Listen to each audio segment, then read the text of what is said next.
Good morning, everybody. I'm Ed Parcaut here with Mike Kelly, and we're Real Estate Jerky Daily. If I'm a little slow today, because I forgot to turn off the Wi-Fi. Uh-oh. Someone's got to do it. Someone. That would be you. Yeah, It's your studio. And I do everything. You do. Yeah. And I appreciate it. Well, you want me to jump in the Christmas numbers? is coming, and my birthday's coming in a while, and Christmas is coming after that. So we'll see how much you really appreciate it. Yeah, truly appreciate it.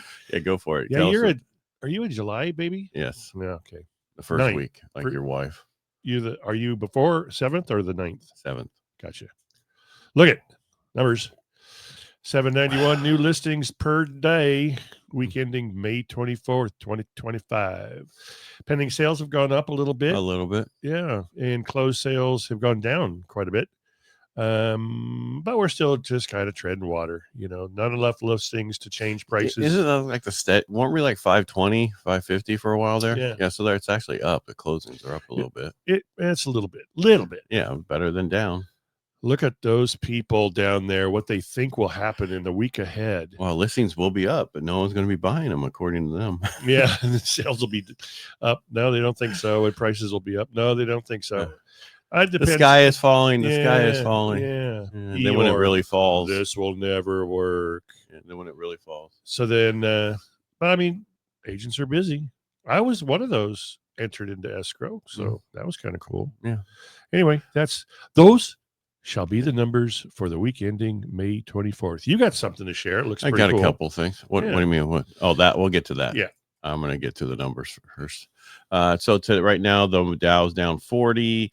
You're looking at the bond market's up like 3 basis points, and the 10-year sitting at 4.40, down 2 basis points. No big major thing. We had PCE come out today. What does it say? Which is the what is that? The personal consumption expenditures. It actually rose by 1/10, matching the expectations. Year over year is now at 2.1%, just under the forecast at 2.2. So, I mean, if the Fed's looking for a 2% inflation rate, we're at 2.1.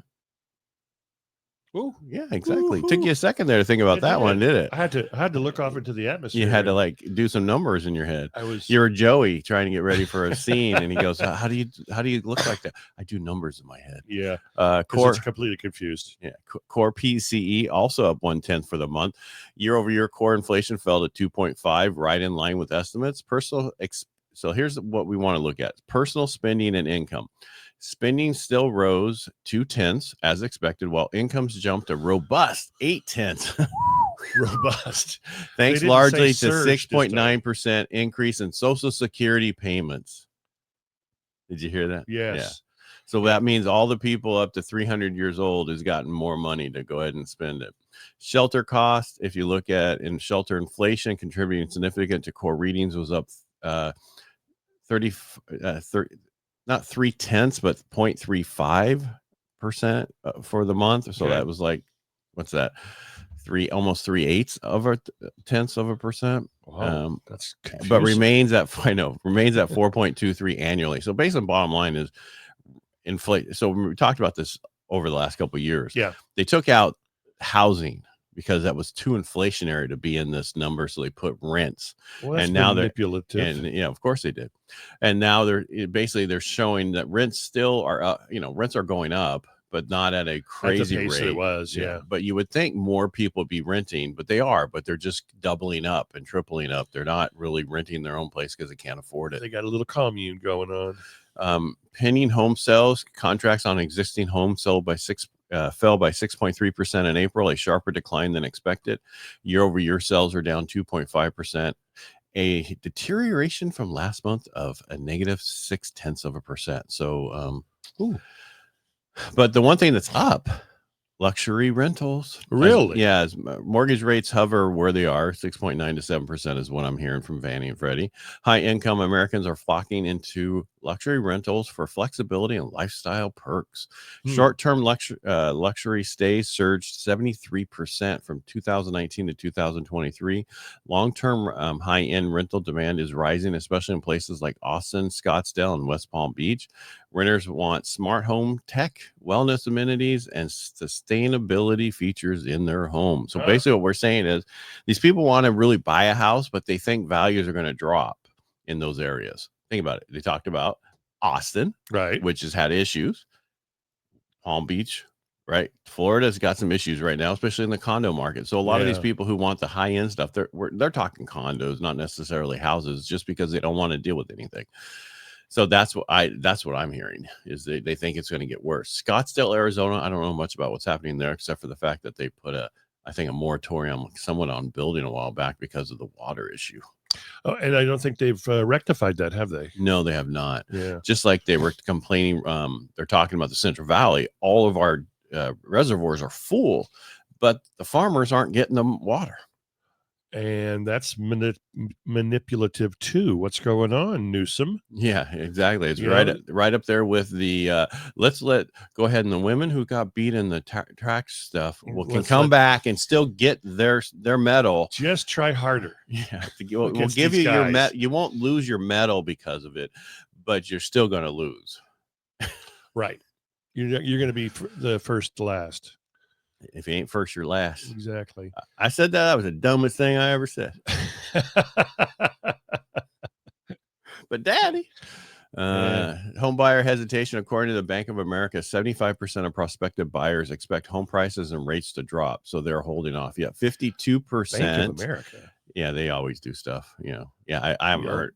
I thought they were just a bank that took applications but never closed the escrow. Well, they are. Well, that's why they don't think they're buying. Right. Right, because you always have to flip them to another lender who can get the job done. I'm glad you're saying that, not me. Yeah, but it's the truth. I mean, I probably in my career, maybe 15 people started with B of A, and I say maybe one closed with B of A. Well, I mean, back in 2008, there was a lot of good loan officers at the banks, and then they all left and got into our types of industry, the broker side or the. And they didn't realize the overlays that were on just about every loan. Right.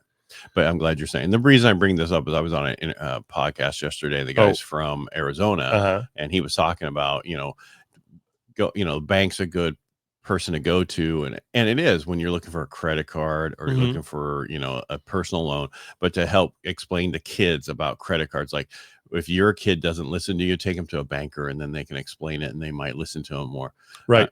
Yeah, that would work, or just get somebody else. But I was trying to explain to him, I've taken many transactions from banks that they've had it for 60 days. I get it, and it's closed in 9 or 10 days. Right. I've had some business stuff where they've had it for 60 and still can't approve them, and they've been in contract for 30 days, getting ready to lose the thing, and they finally come to me and we close it in 9 days, just because it's not that big of a deal. It's just they're not the same knowledge base there that they used to be. Right. They rely on the underwriters back in the back office, not the people up front. True. And there could be exception to all these rules that we just talked about with one or two people, but in general. Well, my sister from a different mister, when she was at Wells Fargo, she was like the top producer in the Northwest United States. And they got loans done in the late 90s, early 2000s. And then all of a sudden there were overlays. And I was saying, we didn't have to do this last time. Well, I know, but they changed. The Fannie Mae and Freddie Mac have changed things, and then I come to find out that they hadn't. And love her to death. She didn't believe me, and until she left and went to a brokerage, and she goes, "Mike, I can't believe the overlays." And that's a lot of places have them. Yes, and a lot of places don't have them. Yeah, I mean, especially for lower end, people. And I would bet a lot of the new agents don't even know what an overlay means. As far as these are the rules, this is how you put this loan together, but then your bank wants this, this, and this over and above what needs to be done to be able to sell it to Freddie or Fannie. Correct. LLPAs is what we call loan level pricing adjustments. Oh, that sounds so much sexier than overlay. Well, there's also those, but I was asking if you saw this. I didn't. So they enacted this plan for one day, and then it was gone. Okay, so because too many people complained. So basically in San Francisco, they were grading for equity plans. So homework and tests don't count towards semester grades. What? Yeah. Students can retake finals multiple times. Come on, buddy, you're about to pass. Score of 80 is an A. What? And a score as low as 21 is a D. So let's create some of the dumbest people in the world and try to compete against China. Yeah, you're not going to be able to. And when you this lasted for a day, pander to the lowest denominator, help those children, help those kids, get their grades up, teach them to think.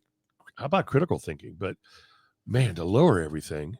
Yeah, well, the problem, one of the ladies on one of the shows was saying, she's an attorney. She's like, they had some people in her law class who they helped out and got them to pass, and but they've never been able to pass a bar. Well, yeah, because that's it's a hard Kamala test. Harris. Kamala Harris couldn't pass the Yeah, bar. exactly. So, but I guess she's going to run in please 26 for not mayor, governor. That one. Yeah, well, please run. Yeah, that's the only way we're going to get a Republican in. Yeah, I think so. Or I should say, a common sense person. How about that? Yeah, they might not be a Republican today. They might be a Democrat who decides to wake up and say, you know what, enough is enough. Enough is enough. We're all in the middle. The problem is that party is so far left, it's not even the Democratic Party anymore. The Republican Party is more the Democratic Party. I think Republican Party should change its name to the Inclusive Party. Oh, that would piss people off. Only the 27% who are left over on the other side. Yeah. Jeez. All right, that's all I got for today. Yeah, that was interesting. It lasted a day, not even a day. A day, yeah. A day. They slid it in. They didn't even talk to the parents. The parents were in an uproar about it. I bet the ones that had the students that had the D were probably not in an uproar. Oh, thank God. Hey, Jennifer. Hi, Jennifer. Happy birthday yesterday, I believe. Hope you had a wonderful day and you got a fantastic end of the month celebration coming up for you. All right, that's how about that? Right off the top of my head, that was pretty good. Do you have anything going this weekend besides us on radio on tomorrow? That's it. Okay, that's it. I'm going to DC tomorrow. All right, now so you're gone all week. I am gone until I return on the 10th. So I'm gone a long time. Sorry. When do you get back? The 10th. On the 10th. That's a long time. That's a long time. Yeah. So that you'll still be back the following week for radio then, right? Or is it 2 weeks you're missing? 2 weeks of missing. That's a Wednesday, I think, is the 10th. I'll be here Thursday and Friday. Okay, well, we'll talk afterwards. I'll be able to run one of my soon-to-be last Rotary meetings. All right, everybody make it a great day. We'll be Peace back. out, brothers. I will be back on Monday. Yeah. Mike will not. So that means only 2 people will show up to watch me. I'll be gimping like an idiot in DC walking to meetings. Well, as long as you're not wearing the outfit. All right, make it a great day. Bye, kids.